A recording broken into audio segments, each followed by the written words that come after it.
Blueprint Episode 4. My name is Quicksilver from Structure Gaming, and tonight we are going to talk about the new action-adventure platforming video game from Square Enix and Crystal Dynamics. Well, it's actually not all that new. It's an old series reborn. This is Tomb Raider 2013. Tonight, I have the opportunity to sit down and finally play this, and I must tell you, from what I've seen already and what I have actually had the opportunity to play, this is a completely different Tomb Raider. When people talk about reboots, they talk about high-definition graphics, and they talk about maybe a new storyline, but let me tell you this right now, this is not the Tomb Raider I remember from when I was 16 and 17 years old. Lara Croft is a very different person, and this story is a very different story than anything she's ever been involved in. Now, this being the 5th title in the series, we keep the open-world adventure game style, but we include a lot of new stuff, including character progression, skill upgrades, side quests, and craft systems, along with platforming, exploration, and a survival mechanic system. Carl Stewart, during a Twitter session, actually told the fans, including myself, that this game would be between 12 to 15 hours and will have the chance to do multiple side quests. Bringing this to be an open-world, third-person sandbox was a great idea by the guys over at Square Enix and Crystal Dynamics, and it made this story that much better.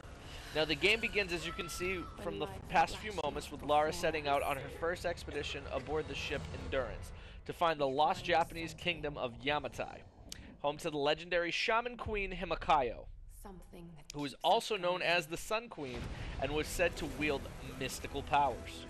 Traveling with Lara are her friends Conrad Roth, who is an old friend of the Croft family, and a Royal Marine. Jocelyn Reeves is the ship's mechanic. Alex is a computer scientist, Jonah Maivia, a fisherman, and Angus Grimaldi is the helmsman. Samantha, aka Sam Nishimura, is Lara's best friend and the ship's camerawoman. We haven't seen her on screen yet, but as you can see right now, Lara is falling, and that doesn't look like a lot of fun. And last but not least, we have the one and only celebrity archaeologist desperate to make a big find and escape bankruptcy, Dr. James Whitman.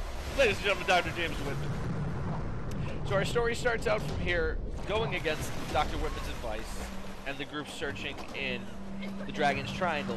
For those of you who know where the Dragon's Triangle is, I don't know. Apparently, it's off the coast of Japan, and it is a place infamous for missing ships and violent storms. Now, as you can see, the ship was struck by a violent storm in the Dragon's Triangle. Now, if something is known for violent storms and destroying ships, why would you sail directly into it? I personally wouldn't. But apparently this place makes the Bermuda Triangle look like a day at Disneyland, singing It's a Small World After All with the DCD. That doesn't sound very fun. That actually sounds quite terrifying. I remove my previous statement. Anyway, onward with the story.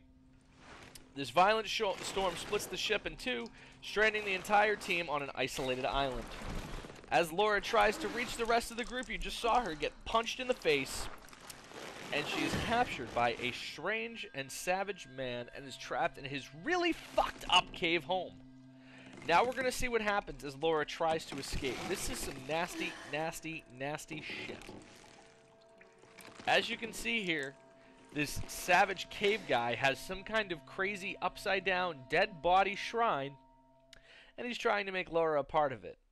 The last time I saw a place this creepy, I was at the DCD's place in Denver, Colorado. I ran out screaming and crying rape and begging my mommy never to let me go to church again. Okay. Now we're upside down and we have no way out. Or so you'd think. Dun, dun, dun! But we have a tutorial in 3, 2, and 1. Swing. Now this is a cool way to open the game because it's not the way you're used to opening a Tomb Raider game. You're used to opening a Tomb Raider game with all guns blazing and boobs bouncing. Now this is not a normal Lara Croft thing to happen. I'm upside down in some guy's cave and dead bodies are everywhere with candles and a shrine, and now I have to light myself on fire. This is not your typical Lara Croft, as I said.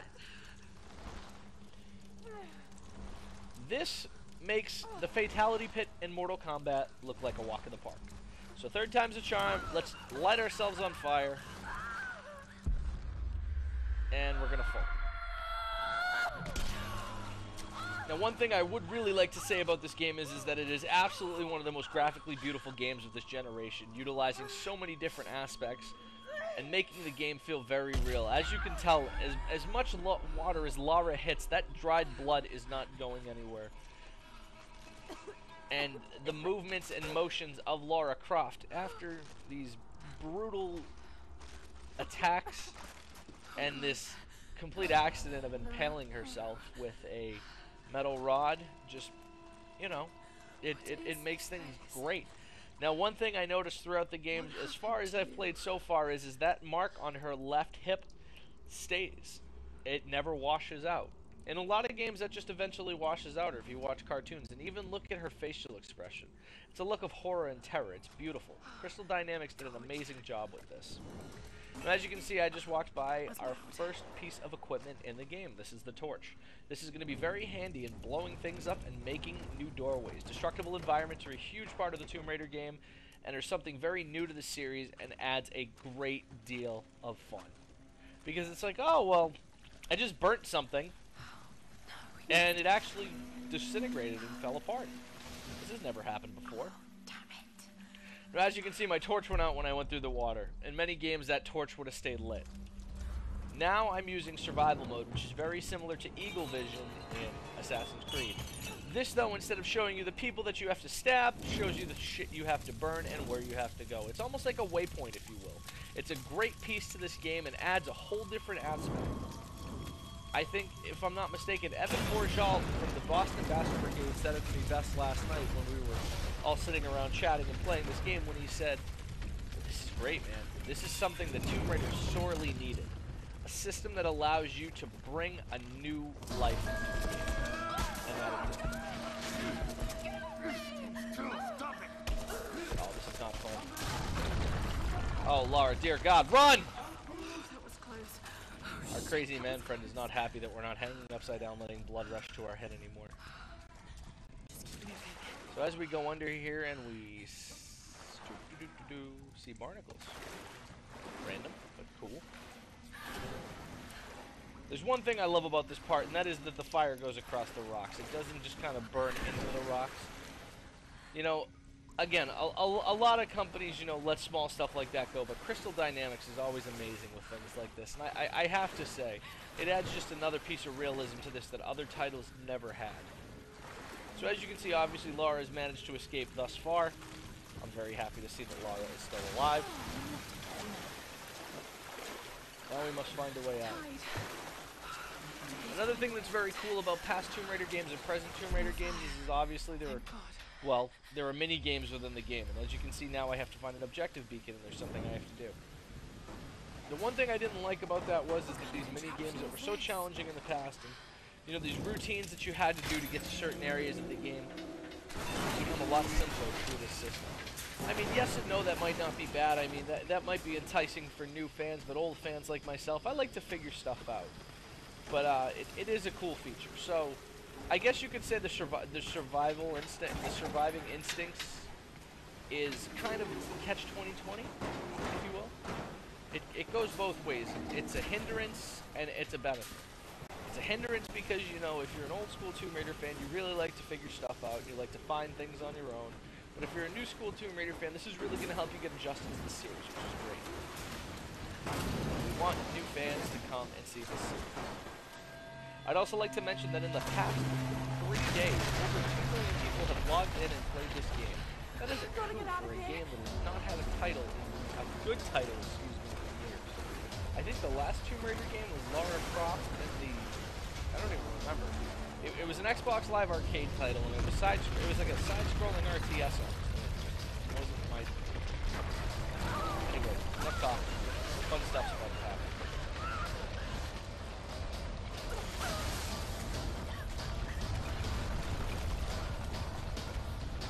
Lara Croft cannot seem to get a break today. So as you can see here, we're still trying to escape the cave. The cave is coming apart. Seems a little over-realistic, or not over-realistic, excuse me, overdone, but very cool. This part's actually pretty rad. Here's our crazy man friend again. He's like, please, I haven't made you pasta yet. Kick him in the face. And no! I did your bait! Oh, but, the cave is collapsing, slowly but surely. It's... Give me my torch! No. Now this was cool. I really like this. The rhythmic pushing of the left and right triggers to run. It's something new for the Tomb Raider series. Great camera angles for this. Excellent sense of urgency, showing you, oh my god, this hole is closing.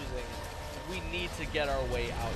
The mechanics of this is, as simple as it is, just adds a whole new ideal to the game. It just makes things that much cooler. I don't know why, like, this game has just absolutely blown my mind, though.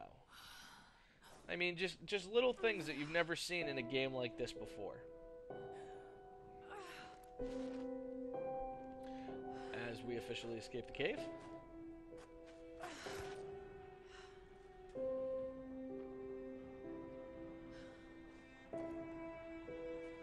We see the storm has passed.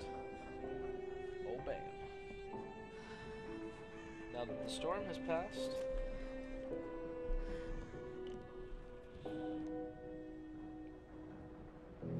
magically the words Tomb Raider appear in the sky.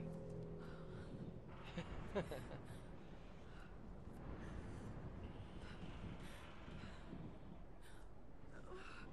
see a lifeboat.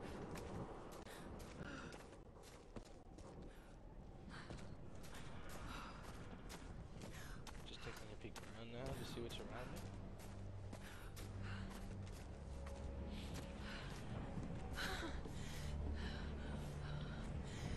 A lifeboat. Where are they? Hello, Mr. Lifeboat. They must have gone inland.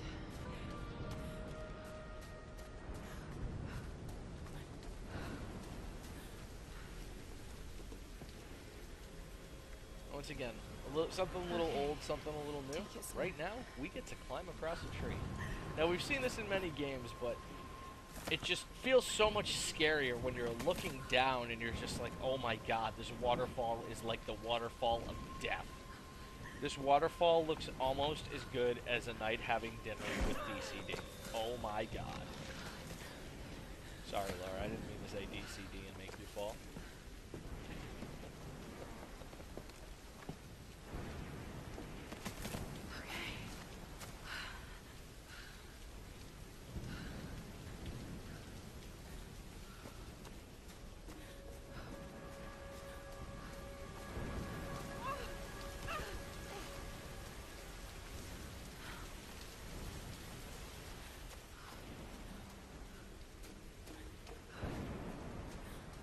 As you can see here, we're coming up on another interesting schematic.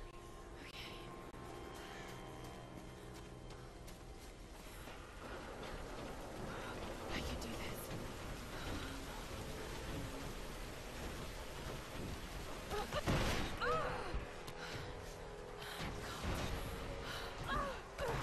This part is fun. Things just start falling. Oh man. Oh no, we're gonna fall. You're going to see times like this throughout Tomb Raider, and, well, these are just how it goes, I guess. We're getting stuck on Boat Island with the Dragon's Shrine.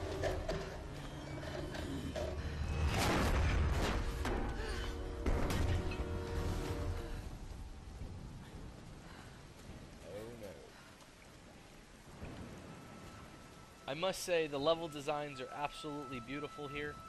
This game really does a great job of engulfing you in the atmosphere and taking you into where you are. This is nothing short of an absolute graphic victory. As far as the gameplay goes as well, once again, a total victory.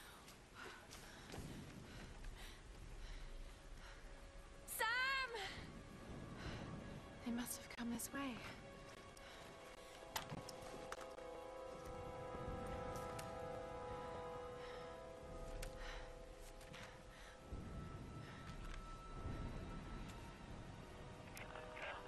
Sam!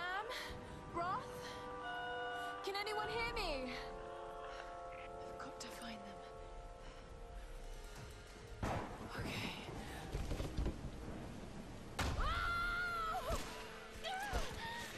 Oh no!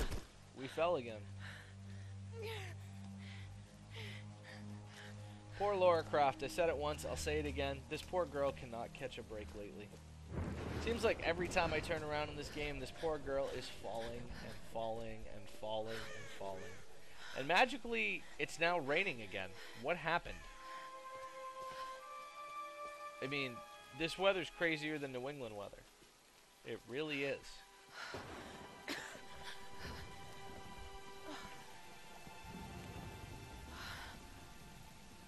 Looks abandoned.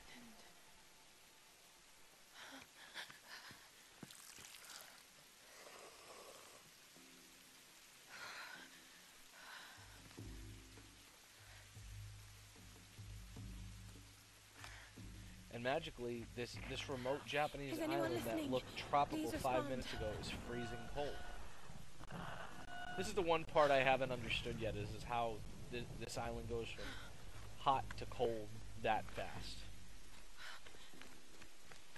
Anyway, this video is almost over. So before we go any further, I'd like to thank my sponsors, Grip It and Game Helmet. I'd like to thank the staff at Structure Gaming and Square Enix and Crystal Dynamics for making this all possible. I'd also like to thank you, the fans, for taking the time to watch this video. Please like, comment, and subscribe on this video and our YouTube channel. And make sure to head over to Structure Gaming for all your gaming news, reviews, and a bevy of contests. It seems like every time we turn around, we're doing a contest. So, with that being said, my name is Quicksilver. I own Structure Gaming. Again, I'd like to thank you so much for taking the time to watch this video. This is the Blueprint Episode 4. Enjoy the end of the video, and make sure to build your game and play beyond.